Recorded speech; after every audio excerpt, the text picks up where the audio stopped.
साथियों नमस्कार। आज युवा दस्तक और लोकतंत्र की टीम जनपद बांदा के इस बंसीपुरवा गांव में पहुंची है। बंसीपुरवा गांव जो कि तिंदवारी विधानसभा में आता है और हमारी विधानसभाओं की आप लिस्ट देखेंगे तो बांदा में 4 विधानसभा हैं, 232 तिंदवारी, 233 बबेरू और नरैनी और एक 235 बांदा।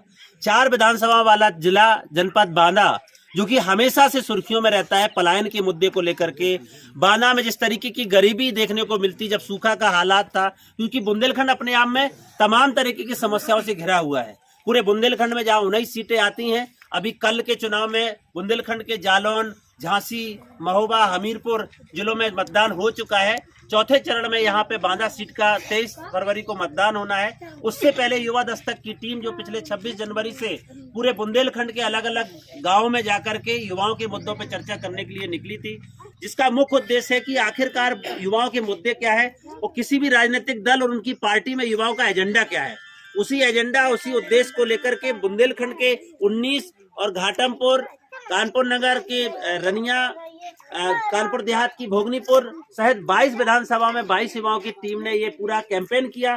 जिस कैंपेन का मुख्य उद्देश्य है कि इस पूरे चुनाव में हम देखते हैं कि युवा हमेशा झंडा, डंडा, बैनर उठाने के काम करता है, लेकिन क्या राजनीतिक दलों ने उनको हिस्सेदारी दिया है? क्या युवाओं के रोजगार की बात किया है? बुंदेलखंड की जब आप बात करते हैं तो सबसे ज्यादा पलायन करके युवा यहाँ से जाते हैं। जब यहाँ अलग अलग गांव में जा रहे थे, बुंदेलखंड के किसी भी गांव में, बांदा के जिले में आप जाएंगे, सबसे ज्यादा कच्चे मकान मिलेंगे, जबकि सहस्त्राब्दी विकास लक्ष्य, मिलेनियम डेवलपमेंट गोल, तमाम तरीके की जितनी भी विदेशी ट्रीटी हुई हैं, विदेशी संधियां हुई हैं, उन्होंने ये वादा किया था कि हम अपने देश में सबसे पहले जो हमारी अशिक्षा है उसको हम समाप्त करेंगे, लोगों को शिक्षित करेंगे, गरीबी खत्म करेंगे, लोगों के पक्के मकान देंगे। यहाँ तक कि देश के प्रधानमंत्री जी ने बोला था कि 2022 तक हम सबको पक्की छत दे देंगे, लेकिन यहाँ गांव में जब हम लोग देखते हैं तो आज भी लोग कच्चे घरों में रहने को मजबूर है।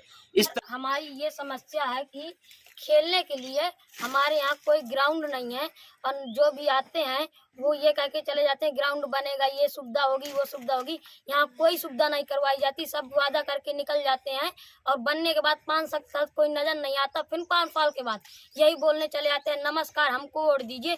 कोई नहीं, हमारे यहाँ पर कोई ध्यान नहीं दे रहा। तो यहाँ पर कोई ग्राउंड वगैरह बनवाया जाए जिससे बच्चों का कुछ विकास हो सके और खेलने में कुछ बढ़ सके। तो इसीलिए मैं यही कहना चाहूँगा कि यहाँ पर कोई ग्राउंड बनवाया जाए। हमारे बांदा जनपद में जो युवाओं की प्रमुख समस्या या मांग है उसमें से रोजगार और रोजगार के साथ नशाखोरी। साथियों, हमारा बुंदेलखंड का जो क्षेत्र है ऊबड़ खाबड़ भूमि और बारिश की त्रासदी से हमेशा परेशान रहा है, कभी सूखा कभी बाढ़। और जो युवाओं के जीवन में हमारे यहाँ प्रभावित किया, शिक्षा के लिए अगर हम बांदा जनपद देखें तो एक मेडिकल कॉलेज और एक कृषि विश्वविद्यालय जरूर है, लेकिन हमारा दुर्भाग्य है कि आज तक बांदा जनपद के दोनों उच्च शिक्षण संस्थान अपनी पूरी क्षमता या पूरी शक्ति के साथ चालू नहीं हो पाए। इंजीनियरिंग या तकनीकी शिक्षा में देखें तो आज हमारे जनपद में एक भी ऐसा विद्यालय नहीं है जहां पर हमारे लोग शिक्षा हासिल कर सके। हमारे जो युवा हैं किसी तरह से मेहनत करते हैं, उनको उच्च शिक्षा के लिए आज भी इलाहाबाद, कानपुर और झांसी, कोटा जैसे महानगरों की तरफ पलायन करना पड़ता है। इसके बाद हमारे क्षेत्र का, बांदा जनपद का, खासतौर पर तिंदवारी या जिस गांव में मैं आज हूं, बंसीपुर गांव में, यहां के युवाओं की समस्या रोजगार को लेकर है। हमारे युवा हजारों की संख्या में गुजरात, अहमदाबाद, सूरत एक अल्प वेतन के रूप में मेहनताना करने जाते हैं। वहां ईंट भट्ठा का काम करते हैं, कल कारखानों में काम करते हैं, मशीनरी में काम करते हैं और इसके बाद पूरे जीवन काम करने के बाद भी न वह सम्मान पा पाते हैं, न आर्थिक विषमताओं को दूर कर पाते हैं और अपने हक अधिकार की आवाज़ को उठा पाते हैं। इसलिए मेरा जो मूलतः मानना है कि हमारा जो भी प्रतिनिधि हो या जो भी हमारी सरकार हो, युवाओं के रोजगार को लेकर और सम्मानित वेतन को लेकर, क्योंकि देश की आज़ादी के 75 सालों बाद भी समान काम का समान वेतन हमारे इस देश के युवा नहीं पा सके।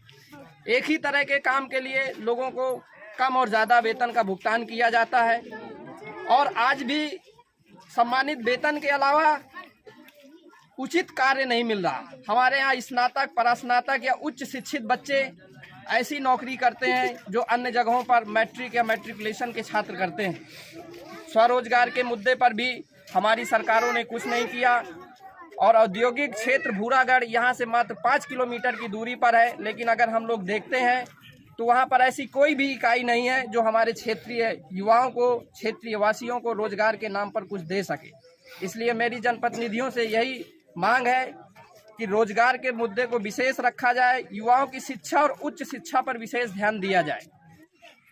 जैसा कि हमारे आनंद भाई ने बताया कि जितने भी राजनीतिक पार्टियां हैं या दल हैं तो वो लोग अपने कुछ खास मोर्चे को लेकर यहाँ सवाल जवाब करती हैं और इसके बाद अपनी राजनीतिक रोटियां सेक करके पलायन हो जाती हैं। इसके बाद ना तो कोई यहाँ पे आके किसी भी युवाओं की या बुजुर्गों की समस्याओं के बारे में कोई पूछता है, ना कुछ कोई जानकारी लेता है। इसलिए मैं ये सोचता हूँ कि जैसा कि हमारे क्षेत्र में ये बालू खनन चल रहा है, यहाँ से कुछ ज़्यादा इनकम कमाई जाती है और दूसरे क्षेत्र में जाके काम किया जाता है और उस पूंजी का निवेश किया जाता है। मैं कहता हूँ कि जब यहाँ से इतना ज़्यादा खनन किया जाता है तो यहाँ की जो पूंजी है उसका निवेश यहाँ के विकास के लिए किया जाए, यहाँ की शिक्षा के लिए किया जाए और जो युवा हैं, छोटे छोटे हैं, उनके स्कॉलरशिप के लिए किया जाए। उनके जो स्कूल में है कुपोषण के शिकार भी होते जा रहे हैं तो उनके पोषण के लिए सही जानकारी और जांच किया जाए। जो कि यहाँ पे स्कूलों पे पता चलता है कि जो खाना बनता है उस पर कोई खास नज़र नहीं रखा जाता है और एक तरह से भ्रष्टाचार समझ लीजिए कि जो पिछड़े हुए इलाके हैं उसमें भ्रष्टाचार मचा हुआ है और जाके वहाँ पे अपने राजनीतिक दलों के साथ हाथ मिला लेते हैं और ना ही कोई ध्यान देते हैं। जय सावित्री फातिमा, मेरा नाम रिहाना मंसूरी है और आज हमारी युवा दस्तक और लोकतंत्र की टीम बांदा जिले के एक छोटे से गांव आई है।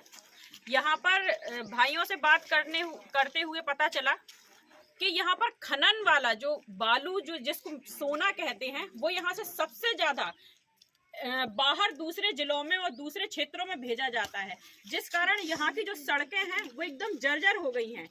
और यहाँ पर जब बच्चों से बात करते हुए पता चला कि स्वास्थ्य, शिक्षा और रोजगार इन सभी का यहाँ पर पूरी तरह से मतलब शून्य रेशियो है। ना तो यहाँ पर कोई प्राथमिक हॉस्पिटल है, ना ही यहाँ पर कोई 8th क्लास तक कोई स्कूल है। अभी बच्चियों से बात कर रहे थे तो बात करते हुए पता चला कि 5th के बाद, क्योंकि हम आज प्राइमरी विद्यालय के पास पहुंचे और यहाँ की स्थिति भी हम देख ही सकते हैं कि किस तरह से सरकार ने यहाँ की शिक्षा व्यवस्था को पूरी तरह से ध्वस्त कर रखा है। और 5वीं के बाद बच्चियाँ साइकिल से करीब 5 किलोमीटर जाकर अपनी 6th क्लास की शिक्षा लेती हैं।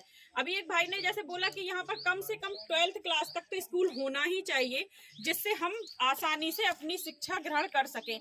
सरकार बड़े बड़े वादे करती है और सारी सरकारों ने बहुत सारी स्कीम चलाई बच्चियों के लिए, चाहे कोई भी हो। सपा ने भी एक 20,000 रुपए का एक स्कॉलरशिप दी थी बच्चियों को कि 12th के बाद की शिक्षा आगे पढ़ाई कर सके। लेकिन और अभी एक जो वर्तमान सरकार है उसने भी एक बेटी बचाओ बेटी पढ़ाओ का एक नारा दिया, जिसपे बहुत सारा पैसा, बहुत सारा जो बजट है वो खर्च किया गया। लेकिन वो खर्च गया कहाँ, वो पैसा गया कहाँ? क्योंकि यहाँ पे कम से कम बच्चियों की पढ़ाई के लिए 8th तक 12th तक इस शिक्षा तो होना चाहिए।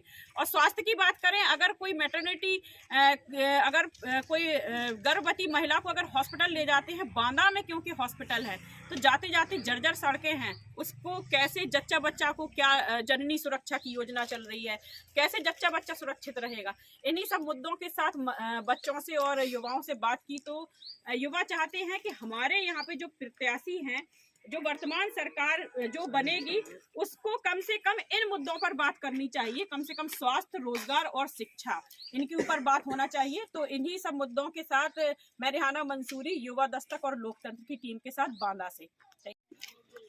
नमस्कार साथियों, मैं प्रेम नारायण सिंह पाल। जैसा कि आप सभी लोग देख रहे हैं, हम लोग 26 जनवरी से युवा दस्तक और लोकतंत्र की टीम के माध्यम से पूरे बुंदेलखंड की 19 और उसके बाद में घाटमपुर, भोगनीपुर और रनिया अकबरपुर सीटों के साथ 2022 के चुनाव में 22 विधानसभाओं के युवाओं के साथ जाकर के उनके क्षेत्र की क्या समस्याएं हैं, युवाओं की क्या डिमांड है, इस पर हम लोग चर्चा कर रहे हैं। आज युवा दस्तक और लोकतंत्र का जो कारवां है वो पहुंचा हुआ है जनपद बांदा के तिंदवारी विधानसभा क्षेत्र के बंसीपुरवा गांव में। और हम लोगों ने यहाँ देखा और पाया, यहाँ का युवा जो अपने आप को राजनीतिक माहौल में उपेक्षित सा महसूस कर रहा है, यहाँ का युवा जो अपने आप को लगातार ठगा सा महसूस कर रहा है, यहाँ का युवा जो चाहता है कि राजनीतिक छलावे को दूर करके अब बहुत सारे जो नेता आते हैं, तमाम राजनीतिक हस्तियां यहाँ आकर के लोगों को लोक लुभावन वादे करके और उनको मीठी मीठी लच्छेदार भाषा में लपेटने के बाद जो उनका वोट लेकर के चले जाते हैं।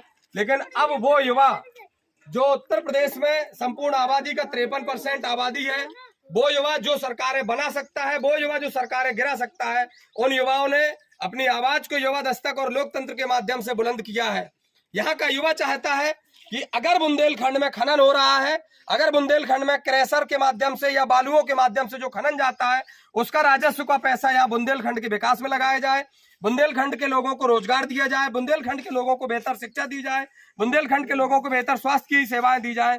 यहाँ का युवा चाहता है कि यहाँ के युवाओं को जो खनन में, क्रैशर में तमाम जगह पर मशीनरी का उपयोग किया जाता है या अन्य क्षेत्रों में मशीनरी का उपयोग करके यहाँ के लोगों के रोजगार को खत्म किया गया है। यहाँ का युवा ये चाहता है कि बुंदेलखंड के लोगों को बुंदेलखंड में रोजगार उपलब्ध कराया जाए, ताकि यहाँ से पलायन करने वाले जो लोग यहाँ से जाकर के 6 महीने, 8 महीने, 10 महीने, 12 महीने अन्य प्रांतों में जाकर के, अन्य शहरों में जाकर के रोजगार करते हैं, वहां से आकर के अपने बच्चों का भरण पोषण करते हैं, जिसके कारण ना तो वो अपना यहाँ पर पूरा समुचित विकास कर पाते हैं, ना वहाँ स्थायित्व ले पाते हैं, ना उनके बच्चों की कायदे की शिक्षा हो पाती है। तो यहाँ का युवा जो है या यहाँ की जो आम जनता है वो चाहती है कि बुंदेलखंड में युवाओं की राजनीतिक हिस्सेदारी भी हो, बुंदेलखंड के लोगों को यहाँ समुचित शिक्षा दी जाए, उच्च और तकनीकी शिक्षा दी जाए, और साथ ही साथ यहीं पर उनको समुचित रोजगार दिया जाए, रोजगार के साथ उच्च शिक्षा, उच्च स्वास्थ्य दिया जाए। तो इसी कारवां में, इसी बुलंदी के साथ, इन्हीं आवाज के साथ हम आगे फिर बढ़ेंगे और रूबरू होंगे अन्य विधानसभाओं में जाकर के वहां के लोगों के साथ। तो आप लोग लगातार जुड़े रहिए युवा दस्तक और लोकतंत्र की टीम के साथ, और युवाओं की आवाज बनते रहिए और अपनी आवाज को बुलंद करते रहिए। जय भीम, जय भारत, जय संविधान।